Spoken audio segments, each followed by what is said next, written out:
Bonjour, l'objectif de cette vidéo est de vous présenter le concept de probabilité conditionnelle. Alors, premièrement, introduction, on va faire quelques rappels de secondes.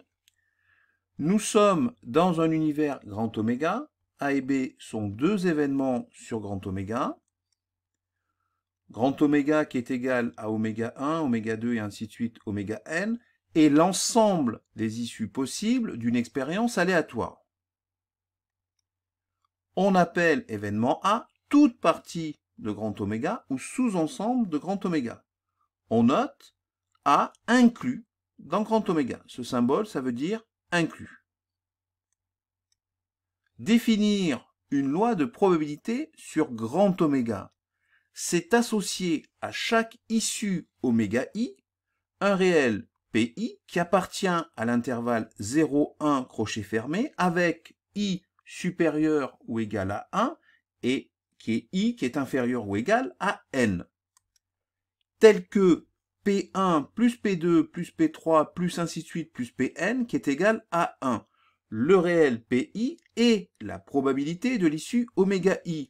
Donc, lorsqu'on définit une loi de probabilité, il faut que la somme des probabilités des issues de l'ensemble grand oméga, il faut que cette somme soit égale à 1. On va voir pourquoi. La probabilité de A, notée PA, P de A, est la somme des probabilités des issues réalisant A. Par exemple, si A est égal à oméga 3, oméga 4, oméga 6, on a donc P de A qui est égal à P3 plus P4 plus P6. Si oméga, grand oméga, est égal à oméga 1, oméga 2, oméga 3, ainsi de suite, oméga n, alors on va avoir P de oméga qui est égal à P1 plus P2 plus P3 plus ainsi de suite plus Pn qui est égal à 1, d'après ce qu'on en a dit précédemment, ce qui est évidemment cohérent. Pourquoi? Parce que P oméga qui est égal à P1 plus P2 plus P3 plus ainsi de suite plus Pn qui est donc égal à 1, c'est bien un événement certain. On a 100% de chance que l'événement oméga se réalise, puisque c'est l'ensemble de toutes les issues possibles de cette expérience aléatoire.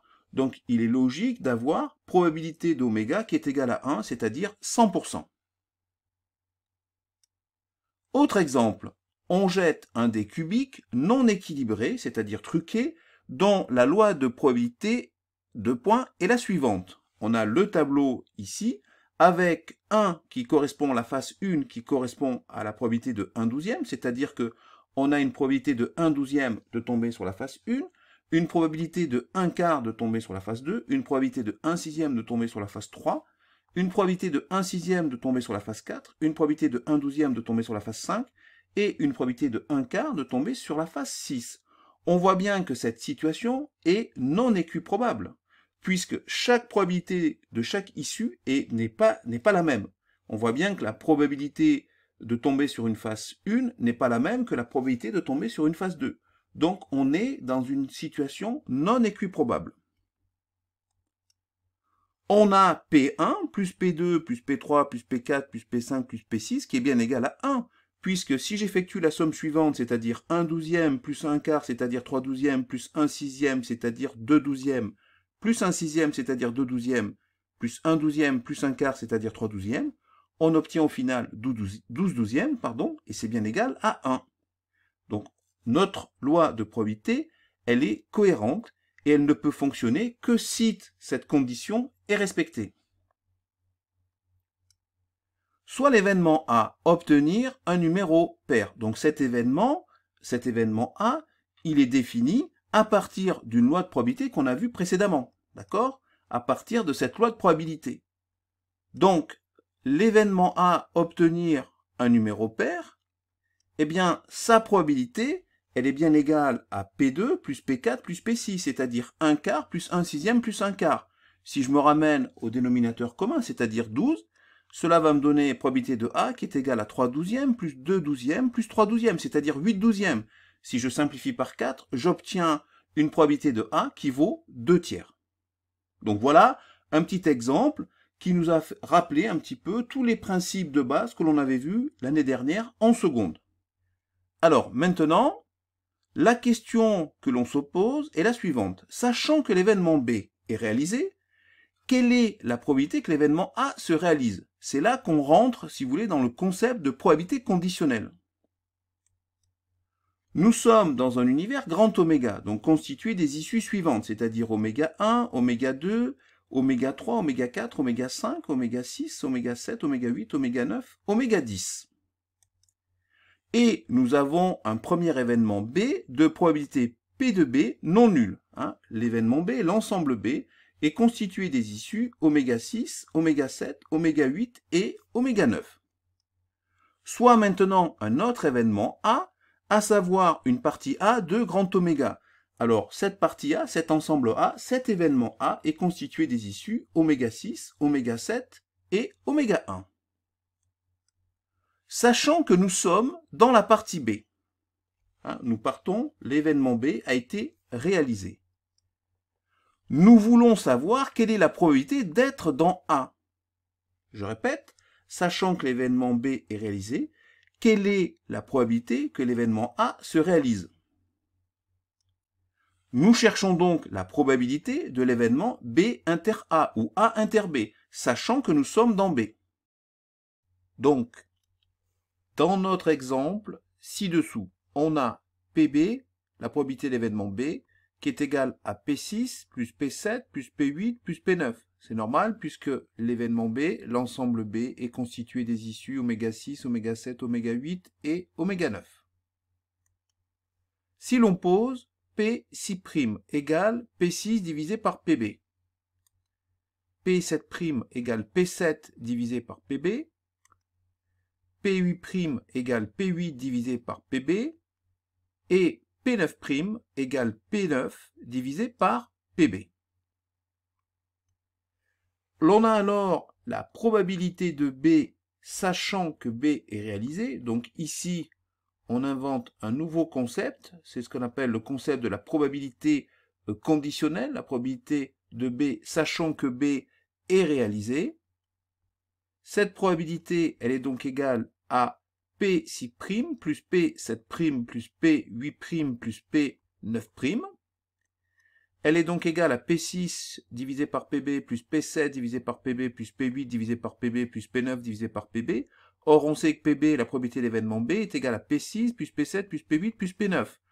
On va donc se retrouver avec une probabilité de B sachant que l'événement B est réalisé, qui est donc égale à PB divisé par PB, c'est-à-dire 1, ce qui est tout à fait logique.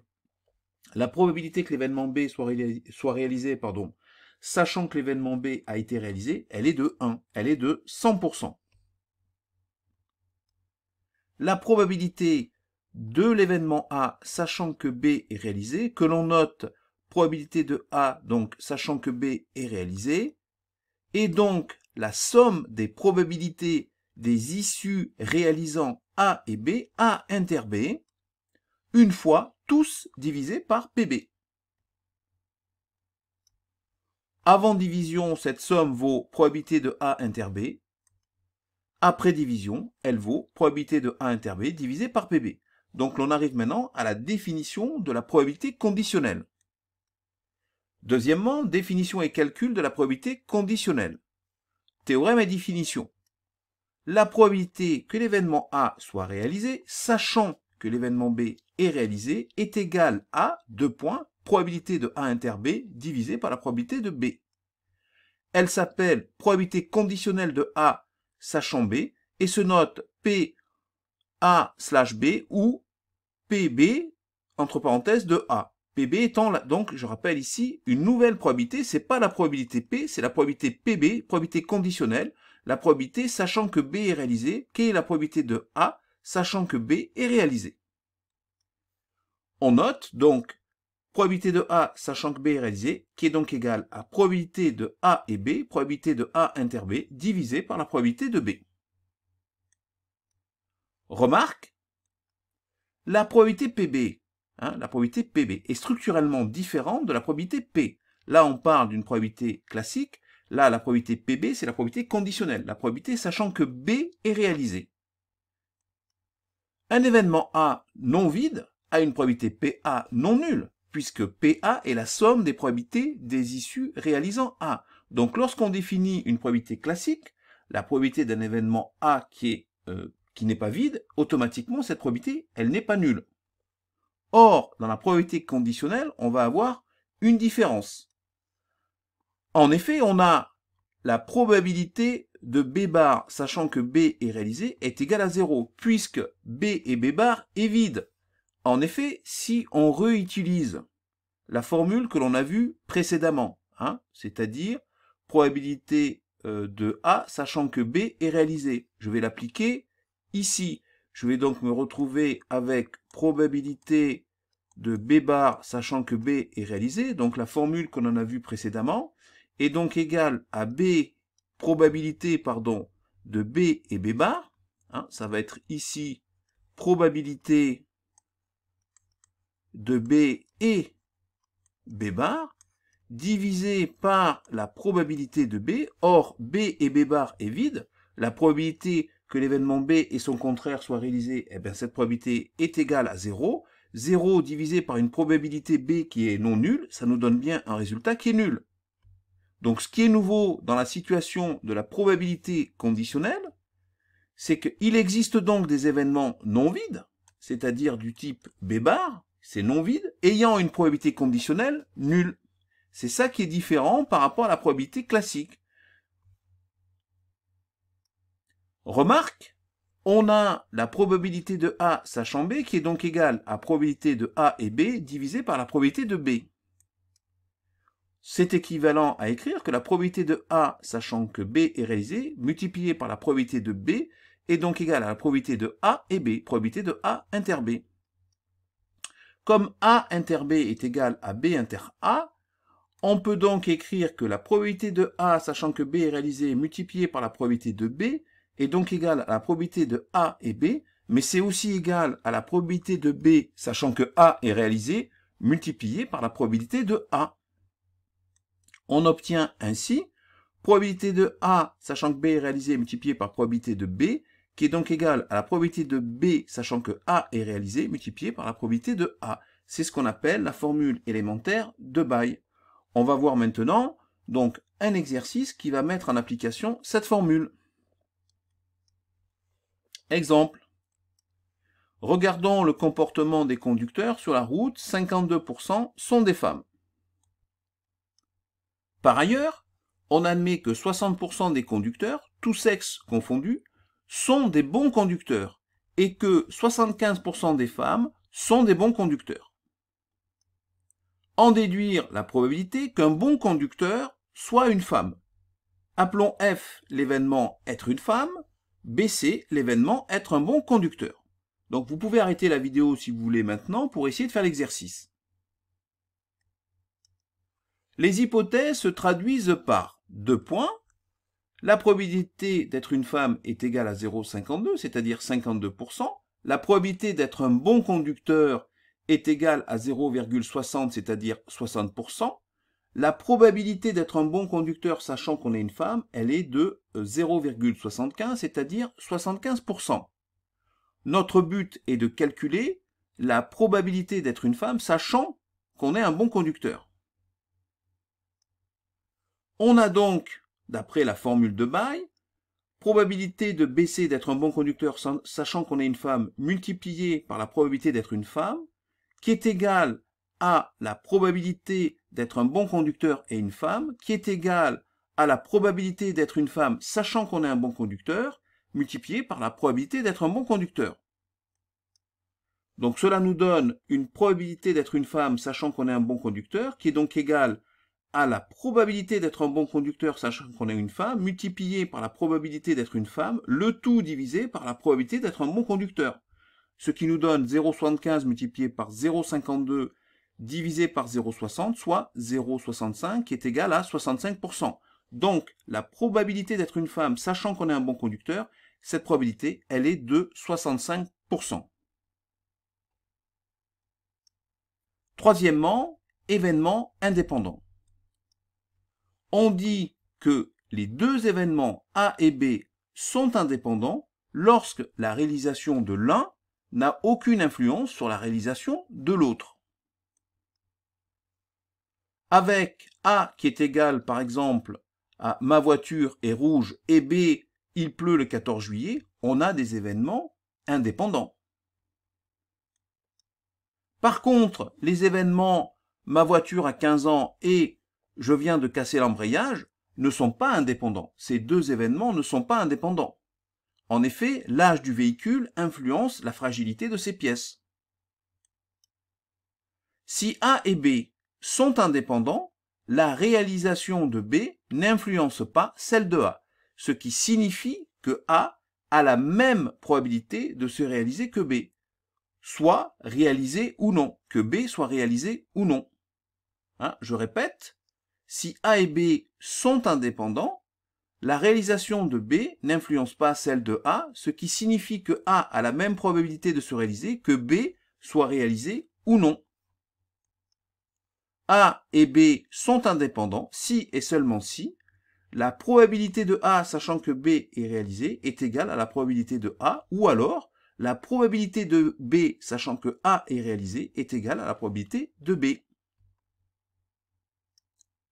En utilisant la formule probabilité de A inter B, probabilité de A et B égale probabilité de A sachant que B est réalisé multiplié par la probabilité de B, ou la probabilité de A et B, probabilité de A inter B qui est égale à la probabilité de A multiplié par la probabilité de B sachant que A est réalisé, eh bien les deux événements A et B sont indépendants si et seulement si probabilité de A inter B est donc égale à la probabilité de A fois la probabilité de B. Je vous rappelle, ça vient du fait tout simplement que ici, la probabilité de A, sachant que B est réalisé, eh bien, elle est égale à la probabilité de A. Et de la même façon, ici, la probabilité de B, sachant que A est réalisé, c'est égal à la probabilité de B. Tout ça parce que A et B sont deux événements indépendants. Et donc, on arrive bien à la probabilité de A et B, qui est égale à la probabilité de A, multipliée par la probabilité de B. On va voir maintenant des exemples. Quand on lance plusieurs fois de suite une pièce de monnaie, équilibrée ou non, chaque lancer est indépendant des précédents. Quand on tire successivement plusieurs boules dans une urne, mais en remettant à chaque fois la boule tirée dans l'urne, les tirages sont indépendants. Quand on tire des boules sans remise cette fois dans une urne, les tirages ne sont pas indépendants entre eux. En effet, le nombre total de boules diminue à chaque tirage et la situation change à chaque fois. Attention à ne pas confondre événements indépendants et événements incompatibles. A et B sont incompatibles lorsqu'ils ne peuvent avoir lieu simultanément. On a probabilité de A et B qui est égale à 0 et probabilité de A union B, qui est donc égale à probabilité de A plus probabilité de B. A union B, ça veut dire probabilité de A ou B. A et B sont indépendants quand la réalisation de l'un n'a aucune influence sur la réalisation de l'autre. Donc cette fois, on a probabilité de A et B, qui est égale à la probabilité de A multipliée par la probabilité de B. Et bien voilà, c'est la fin de cette vidéo. J'espère qu'elle vous a plu. Et je vous dis à bientôt sur la chaîne YouTube Skol Mathématiques.